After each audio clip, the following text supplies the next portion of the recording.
పేరు 24 క్రాఫ్ట్స్, పేచి 13 క్రాఫ్ట్స్. పైకి వేతనాల పెంపు, లోతుల్లోకి వెళితే కుట్రాంతరాల కంపు. ఏం జరుగుతోంది అసలు టాలీవుడ్ లో? అందరూ కార్మిక పక్షపాతులే. మరెందుకు ఈ పంతాలు పట్టింపులు?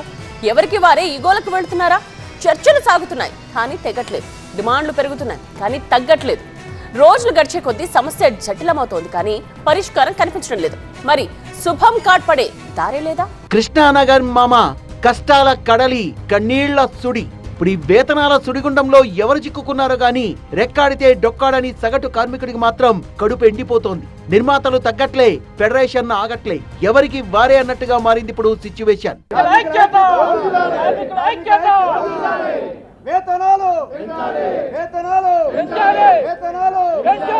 కార్మికుల ఐక్యత వర్ధిల్లుతోంది, అటు నిర్మాతల సమైక్యత కూడా వర్ధిల్లుతోంది. కానీ సమస్య కొలికొచ్చే మార్గమే కనపడటం లేదు. Federation no shoots no talks అంటూ శుక్రవారం హుకుం జారీ చేసింది. మళ్లీ తెల్లారేసరికి నిర్మాతలతో చర్చ పెట్టింది. నిర్మాతలు కూడా ఛాంబర్ కొచ్చి టాకింగ్ సెక్షన్ లో పాల్గొన్నారు. ముందు పెంచుతామంటూ శుభం పలికి, ఆ తర్వాత కండిషన్స్ అంటూ చాంతాడంత లిస్టు పెట్టారు. No ratio systems, flexible call sheets అంటూ షరతులు విధించారు. 2000 లోపల కార్మికులు ఎవరైతే పర్ డే డ్రా చేస్తున్నారో వాళ్ళకి first year 15%, second year 5%, third year 5%. ఓకేనా? వాళ్ళ దాంట్లో ఎక్కువ అడిగారు. బట్ దిస్ వాట్ చేయగలమని చెప్పి తీర్మానం. అట్లాగే ఈ టాక్స్ మధ్యలో టాక్స్ జరుగుతుండగా 1000 రూపీస్ కంటే తక్కువ ఉన్న వాళ్ళకి, ఓకేనండి, ఇప్పుడు స్ట్రైట్ అవే 20%, సెకండ్ ఇయర్ ఉండదు, థర్డ్ ఇయర్ 5%.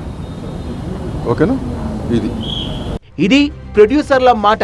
2000 రూపాయల లోపు దినసరి వేతనం ఉంటే 3 దఫాల్లో పెంపుకు నిర్మాతలు అంగీకరించారు. మొదటి ఏడాది 15%, రెండో ఏడాది, మూడో ఏడాది 5% చొప్పున పెంపు ఉంటుందని తెలిపారు. అలాగే దినసరి వేతనం 1000 రూపాయల లోపు ఉంటే 2 దశల్లో, అంటే మొదటి ఏడాది 20%, రెండో మూడో ఏడాది 5% పెంచుతామన్నారు.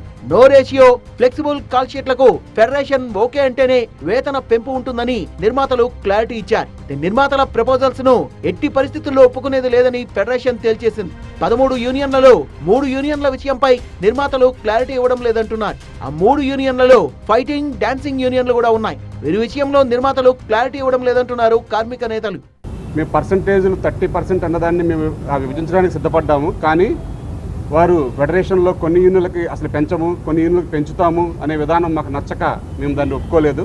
మేము తదుపరి తెలియజేస్తామని చెప్పాము. ఏది ఏమైనా సరే అసలు ఆ వేతనాలు వారు ఇచ్చిన ప్రపోజల్ని మేము ఏది ఒప్పుకోలేదు. అది విషయం. నిర్మాతల మాటలు ఫెడరేషన్ కు రుచించడం లేదు, ఫెడరేషన్ డిమాండ్లు నిర్మాతలకు ఎక్కడం లేదు. వెరసి ఇష్యూ కాస్త చినికి గాలివానగా మారింది. అసలు నిర్మాతల ఉద్దేశం కార్మికుల కడుపు నింపడం కాదని ఫెడరేషన్ ను తీల్చే కుట్ర చేస్తున్నారంటూ మరో బండ వేసింది కార్మికుల సంఘం. ఆదివారం నుంచి తమ తడాకా చూపిస్తామని హెచ్చరిస్తున్నారు. ఇలా ఫెడరేషన్, ప్రొడ్యూసర్స్ మధ్య సమస్య తీరకపోగా మరింత జటిలమవుతోంది. అయితే చూడాలి, ఆదివారం నుంచి టాలీవుడ్ లో షూటింగ్స్ ఉంటాయా లేక ఫైటింగ్సే కంటిన్యూ అవుతాయా అనేది.